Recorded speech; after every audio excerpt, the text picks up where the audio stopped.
తీసుకున్నామండి. చక్కగా ఉప్పు పసుపు పెరుగు వేసి నీట్గా కడిగి పెట్టాను. కౌసు వాసన రాదండి పెరుగు వేస్తే. చక్కగా కడిగి పెట్టాను. రాగి సంగటికి కూడా రైస్ పెట్టానండి, రెడీ అయింది. చూపిస్తా తయారు చేసే విధానం. చేపల కర్రీ మాత్రం ఫుల్గా మీకు నిదానంగా చూపిస్తాను, చూడండి. క్వాలిటీ కూడా వేసే విధానం మొత్తం చూపిస్తాను. మెంతుల పొడి అండి. ఈ మెంతు పొడి వేస్తే ఏంటంటే నీసు వాసన రాదు, అందుకని కొంచెం మెంతుల పొడి వేయాలండి, ఎక్కువ వేసుకోకూడదు, అట్టని చేదు వస్తుంది. 2 ఇలాచి అండి, ఇలాచి వేసుకుందామండి. ఆ తర్వాత పసుపు కూడా వేసుకుందాం ఉండండి. పసుపు అయితే ఒక 1/2 స్పూన్ వేసుకుందాం ఉండండి. 2 కేజీల చేప. కారం కూడా వేసేసుకుందాం ఉండండి. చేపల కూర కాబట్టి కొంచెం కారం ఎక్కువే ఉండాలండి, నీసు కూర కదా, టేస్ట్ ఉంటుంది. సాల్ట్ కూడా వేసుకుందామండి. సాల్ట్ వేసుకుందామండి, టేస్ట్కి సరిపడా ఒక 3 స్పూన్లు సాల్ట్ పడుతుందండి.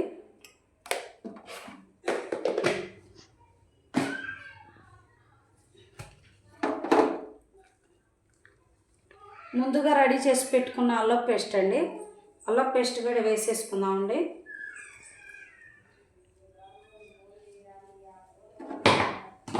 ముందుగా కట్ చేసి పెట్టుకున్న పచ్చిమిర్చి, ఉల్లిపాయ, కరివేపాకు అండి, కరివేపాకు వేసేసుకుందామండి.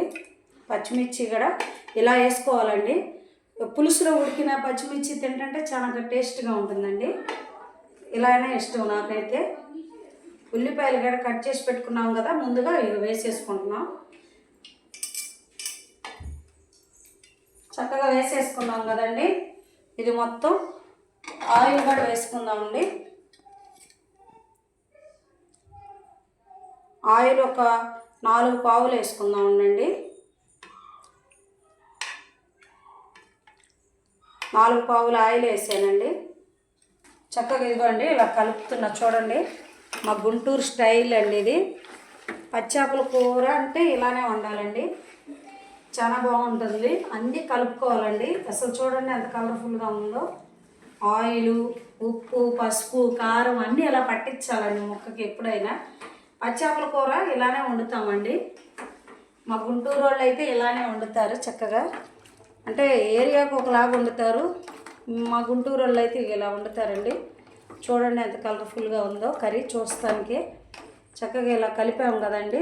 ముక్కలు ఏ ముక్కకు ఆ ముక్క ఇలా పెట్టేసుకోవాలి. ఉప్పు పసుపు అన్నీ వేసాం కదండి. వేసే విధానం చూపించాను. 2 కేజీలకి అలా ఆ క్వాలిటీతో వేసుకోవాలండి.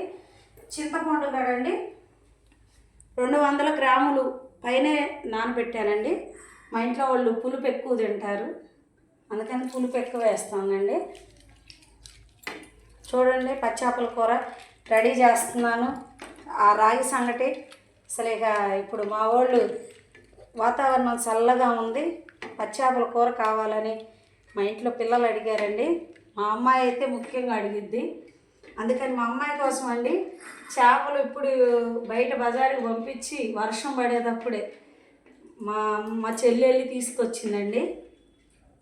చక్కగా చేపలు తీసుకొచ్చి బాగు చేసి పెట్టారు, నీట్గా క్లీనింగ్ చేయించారు. అక్కడ మార్కెట్లోనే చేస్తారండి. చింతపండు పులుసు వేసుకుంటున్నాం. ఇది గుంటూరు స్టైల్ అండి చేపల కూర. ఇలా మన పెద్దవాళ్ళు ఇలా కలిపి పెట్టి చక్కగా పులుసు ఇవన్నీ వేసి వండేవాళ్ళు అండి అప్పుడు రోజుల్లో. ఇప్పుడు ఏంటంటే మొత్తం మారిపోయిందండి. తాలింపులని, ఆవాలని అవన్నీ వేస్తారండి, అవన్నీ వేయకూడదు. అల్లం పేస్ట్లో లవంగాయలు, జీలకర్ర, మెంతులు అన్నీ వేయాలండి. యాలకులు కూడా వేయాలి. చక్కగా వేసి మిక్సీ పట్టిన ముద్ద వేయాలి, అప్పుడు కమ్మదనం ఉంటుంది. ఎప్పుడైనా చేపల పులుసు మన పెద్దవాళ్ళు ఎలా అయితే తయారు చేశారో ఆ విధానంతోనే తయారు చేసుకోవాలండి. ఇప్పుడు వచ్చి కొత్తగా చేసామంటే టేస్ట్ ఉండదండి. ఈ కమ్మదానం వేరు. మన నాయనమ్మలు, మన అమ్మ వాళ్ళు వండిన స్టైల్ అండి ఇది. పాతకాలం చేపల పులుసే కమ్మదనంగా ఉంటుంది. ఈ ఆవాలు ఇవన్నీ వేస్తే నాకు అస్సలు నచ్చదండి. నాకు మా అమ్మ ఇలానే వండేది, నాకు ఇలానే ఇష్టం. చక్కగా చేపల పులుసు ఎలా తయారైందో చక్కగా ఇవ్వండి. ఎక్కువ గ్రేవీ వేయకూడదండి, ముక్క మునిగి అంత వట్టికి వేయాలి. ఎంత కలర్ఫుల్గా ఉందో చూడండి. నేను కలిపెట్టే విధానం చూపించే కదండి, ఇంకా ఆ విధానంతో అండి. ఇది అమ్మ చేపల పులుసు అండి. చక్కగా ఇలా మా అమ్మ అయితే చక్కగా ఇలా కలిపి పెట్టిద్ది. ఎంత గొత్తగా చూడండి ఎలా ఉందో చూడటానికి, అసలు ఎంత ఇదిగా ఉందో కూర. ఏం లేదండి, ముక్కు మునిగి అంత బట్టికే వేయాలి గ్రేవీ. ఓ నీళ్లు పోసేయకూడదు. చక్కగా మామిడికాయ పచ్చడిలాగా ఇగురులాగా అయిపోద్ది. నీట్గా ఉంటుందండి చేపల కూర కూడా. చూడండి ఎదుగో ఆయిల్ కారం అన్నీ సరిపోయినాయండి. ఏదైనా తక్కువ పడితే మధ్యలో మనం చూసుకొని వేసుకోవచ్చండి. అయిపోయింది కదండి, పొయ్యి కూడా వెలిగించాను. తయారు చేసే విధానం మొత్తం చెప్పా కదండి, ఆ విధానంతో మీరు కూడా ట్రై చేసి చూడండి. చేపల కర్రీ చాలా టేస్ట్గా ఉంటుందండి. ఓ నీళ్లు పోసేసి అట్లా చేసుకోకూడదు. చేపల కర్రీ అంటే ఇలానే ఉండాలి. ఇది మాత్రం మా అమ్మ కాడి నుంచి మా నాయనమ్మ కాడి నుంచి ఇలానే ఉండేవాళ్ళు, ఇలానే నేను నేర్చుకున్నానండి. ఇక తాలింపులు అవన్నీ వేయను నేను. మనకు ముఖ్యంగా ఏంటంటే చేపల కూర అంటే మెంతు పొడి, జీలకర్ర పొడి, అల్లం, ఎల్లుల్లిపాయ, లవంగాయలు, చెక్క మొత్తం ముఖ్యంగా ఈ మొత్తం కలగలిపి మిక్సీ కొట్టి ముద్దగా వేయాలండి. అది ఈ కూరకి టేస్ట్. ఇదిగా అండి, రైస్ పెట్టా కదా చేపల పులుసుకి సంగటి తయారు చేస్తున్నామని. రైస్ చూడండి చక్కగా ఉడికిపోయింది మెత్తగా. దానిలో ఇప్పుడు మనం రాగి పిండి కలిపి వేయాలండి. చక్కగా రాగి పిండి కలిపితే బాగుంటుంది. ఇక్కడ పొడిగా కలుపుతానండి నేను, వాటర్గా అయితే కలపను. ఆ చేపల పులుసు ఈ రాగి సంగటి చాలా బాగుంటుందండి. ఇది చూడండి, డైరెక్ట్గా వేస్తానండి నేను పొడి. ఎప్పుడు కూడా వాటర్లో కలపొద్దండి, టేస్ట్ ఉండదు. ఇలా వేసేసి చక్కగా సంగటి మనం సిమ్లో మగ్గబెడితే చాలా కమ్మగా ఉంటుందండి. నేనైతే ఎప్పుడు ఇలానే చేస్తాను. చూడండి సంగట చేపల పులుసు చాలా బాగుంటుందండి. అంతా చూపిస్తున్నా అండి, మూత తీస్తున్నాము. చేపల కూర ఎట్లా ఉడుకుతుందో చూద్దాము.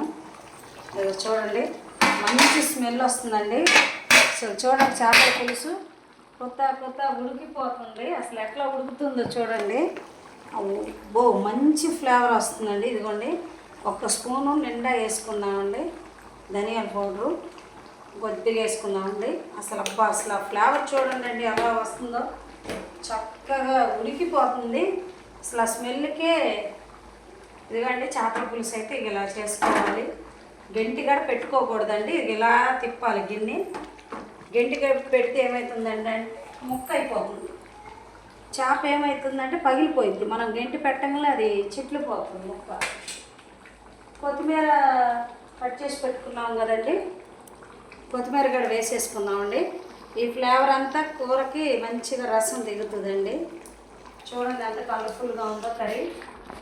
చూస్తుంటేనే ఇప్పుడే తినేయాలనిపిస్తుంది కదా ఫ్రెండ్స్. మీరందరు రండి మా ఇంట్లో ఈరోజు చేపల కర్రీ తిందామండి. చూడండి ఎంత బాగా రెడీ చేశానో చేపల కర్రీ.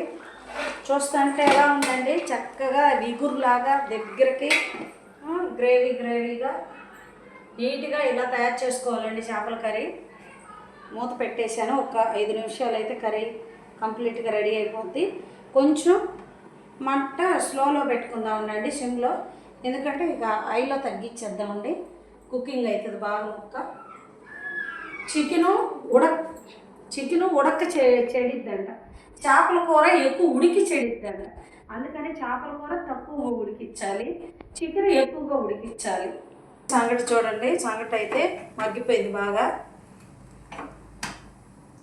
బాగా కనిపిస్తుంది కదా సంగటి. ఇదిగోండి మనం ఉండ చుడితే చక్కగా ఉండక రావాలండి. మగ్గుతుంది, అయిపోయింది కదా. చక్కగా కొంచెం ఒక 2 నిమిషాలు ఉంచితే సరిపోతుందండి.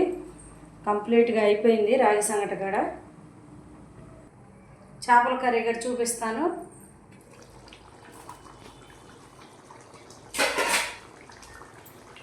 ఎట్లా ఉందండి, చక్కగా మగ్గిపోయింది కదా. ఇదిగో చూడండి, చేపల కర్రీ ఎప్పుడైనా గెంటి మాత్రం పెట్టొద్దండి. మెయిన్గా గెంటి మాత్రం పెడితే మాత్రం పాడైపోతుంది, ముక్క పగిలిపోయి. ఎగురు చూడండి ఎంత గ్రేవీ ఉంది, చక్కగా ఉడికిపోయింది. అలా ముక్క మునిగి అంత బట్టికే ఎసురు వేసుకోవాలండి. కొత్త కొత్తలాడుతుంది. ఆ స్మెల్కి ఇప్పుడే తినేసేయాలనిపిస్తుంది, అలా వస్తుంది స్మెల్. కంప్లీట్గా అయితే చేపల కర్రీ రెడీ అయిపోయిందండి. ఇక రాగి సంగటి ముద్దలు రెడీ చేసి మా వాళ్ళకి పెడితే ఇప్పుడు ప్రశాంతంగా కూర్చొని రిలాక్స్గా తింటారు. చేపల కూర అయితే ఈ విధానంతో తయారు చేయాలండి. చక్కగా నేను చెప్పిన క్వాలిటీ ఆ లెక్కలో వేసుకొని తయారు చేసుకొని చూడండి. చేపల కూర స్మెల్కి నేను చెప్పాలన్నా కానీ తినేయాలన్నట్టు అయిపోతుంది స్మెల్. మంచి ఫ్లేవర్ అండి. రూమ్ మొత్తం కిచెన్ అంతా కూడా స్మెల్తో నిండిపోయింది చేపల కర్రీ. ఈ విధానంతో మీరు కూడా తయారు చేసుకోండి. ఇంకా మంచి మంచి వంటలు మీ ముందుకు తీసుకొచ్చి నేను పెడతానండి. నేను మీ నాగమణిని. మా వీడియోని చక్కగా లైక్ చేయండి, షేర్ చేయండి, సబ్స్క్రైబర్ చేయండి. మీ ఫుల్ సపోర్ట్ మాకు ఇవ్వండి. ఎందుకంటే మీరు ఫుల్గా సపోర్ట్ చేస్తేనేనండి ఇప్పుడు ఒకటి బాగానే ఉన్నారు, బాగా చేస్తున్నారు. అలానే ఇంకా ఇంకా సపోర్ట్ కావాలండి. వీడియోని లైక్ చేయండి, షేర్ చేయండి, సబ్స్క్రైబర్ చేయండి. బాగా ముఖ్యంగా అండి ఇంకా నేను ముందుకు వస్తానండి. వీడియోలు చాలా తీసుకొస్తానండి, చాలా ఐటమ్ తీసుకొస్తాను. మా యూట్యూబ్ ఛానల్లో నెంబర్లు అయితే ఇచ్చాము కదండి. మా బయోలోకి వెళ్ళి మా నాన్ వెజ్ అన్ని పిక్కుల్స్ ఉంటాయండి. చికెను, మటను, ఫిష్, ప్రాన్స్ మొత్తం అండి. పీతల చట్నీతో సహా ఉంటుందండి. వెజ్ ఉంటుంది, నాన్ వెజ్ ఉంటుంది, అన్ని రకాల కారపొడులు కూడా తయారు చేయబడతాము. 1 కేజీ కొన్న వాళ్ళకి 1/2 కిలో ఫ్రీగా ఇస్తామండి. ఏ పికిల్స్ అయినా అన్ని పికిల్స్ కూడా మీకు అందుబాటులో ఉంటాయి. కానీ రెడీగా అయితే ఏమీ ఉండవండి. మీరు బుక్ చేసుకుంటే కాల్ చేసి మేము తయారు చేసి ఇస్తామండి. మీ నాగమణి అండి. రాగి సంగటి, క్యారెట్, ఉల్లిపాయ, నిమ్మకాయ, చేపల పులుసు ఇదిగోండి. చక్కగా ఉడికిపోయింది కదా, తీస్తున్నానండి. ఇదిగోండి చేపల పులుసు. చేపల పులుసు రాగి సంగటికే ఉంటుందండి మజా. ఏంటంటే వెళ్తుంది చక్కగా. ఇదిగోండి ఎలా ఉందో చూడండి, జ్యూసీగా. ఇప్పుడు ఇది తింటే ఉంటుందండి. ఎలా ఉంది అసలు? అదిరిపోయింది కదా, తింటే ఉంటుందండి. చూద్దామండి అసలు టేస్ట్ ఎలా ఉందో ట్రై చేద్దామండి. గ్రేవీగా కాలిపోతుందండి అసలు తినాలన్నా. పుల్లగా అసలు చాలా టేస్ట్గా ఉందండి. అదిరిపోయింది, సూపర్గా ఉంది. ఈరోజు మా ఇంట్లో రాగి సంగటి, చేపల కర్రీ అండి. హాయ్ ఫ్రెండ్స్, మీ ఇంట్లో ఈరోజు ఏం కర్రీ?